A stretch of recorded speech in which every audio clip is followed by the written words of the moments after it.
12 ವರ್ಷ ಆದಮೇಲೆ ಈಗ ವಿಜಯ್ ಪ್ರಸಾದ್ ಅವರ ಡೈರೆಕ್ಷನಲ್ಲಿ ಮತ್ತೆ ಸಿದ್ಲಿಂಗು ಪಾರ್ಟ್ 2 ಮಾಡ್ತಾ ಇರೋದು ಭಾರಿ ಖುಷಿ ಇದೆ.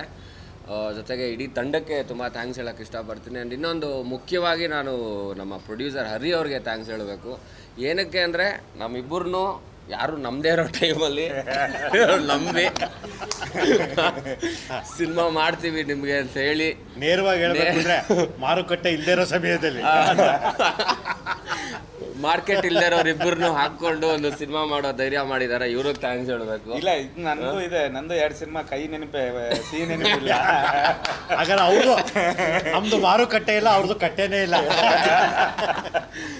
ಸೊ ಹೀಗೆ ಮತ್ತೆ ನಮಗೆ ನಾವು ಎಲ್ಲೇ ಪೋಸ್ಟ್ ಹಾಕಿದ್ರು ಬರ್ತಾ ಇದ್ದಂಥ ಕಮೆಂಟ್ಗಳು ನೋಡಿದಾಗ ನಮಗೆ ಖುಷಿ ಆಗ್ತಿತ್ತು. ಯಾಕಂದರೆ ಜನ ಏನು ನಮ್ಮಿಂದ ಏನು ನಿರೀಕ್ಷಿಸ್ತಿದ್ದಾರೆ ಅನ್ನೋದು ನಮಗೆ ತುಂಬ ಗೊತ್ತಾಯಿತು. ಆ್ಯಂಡ್ ಖಂಡಿತವಾಗ್ಲೂ ಈ ಸಿನಿಮಾ ಅಂತೂ 100% ಫ್ಯಾಮಿಲಿ ಎಂಟರ್ಟೈನರ್ ಸಿನಿಮಾ.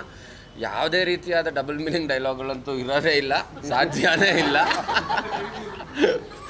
ಇದನ್ನ ಹೇಳಲೇಬೇಕು. ಯಾಕಂದರೆ ಸಿದ್ಲಿಂಗು ಪೋಸ್ಟ್ ಹಾಕಿದ್ರೆ ಕಮೆಂಟ್ ಡಬಲ್ ಮೀನಿಂಗ್ ಡೈಲಾಗ್ ಬೇಡ, ನೋಡಿ ಬೇಜಾರಾಗಿದೆ, ಈ ಥರ ಮಾಡೋಂಗಿರೋ ಸಿನಿಮಾ ಮಾಡಬೇಡಿ, ಇಂಡಸ್ಟ್ರಿ ಬಿಟ್ಟುಬಿಡಿ, ಈ ಥರ ಎಲ್ಲ ಕಮೆಂಟ್ಗಳು.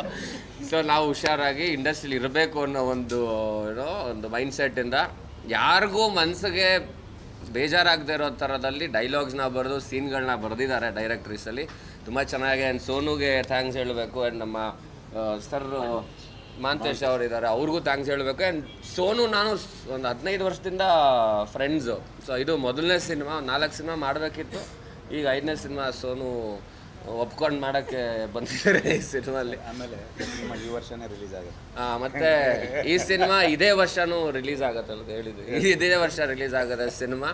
ಸೊ ಎಲ್ಲರೂ ನೋಡಿ ಎಂಜಾಯ್ ಮಾಡಿ. ಸದ್ಯಕ್ಕೆ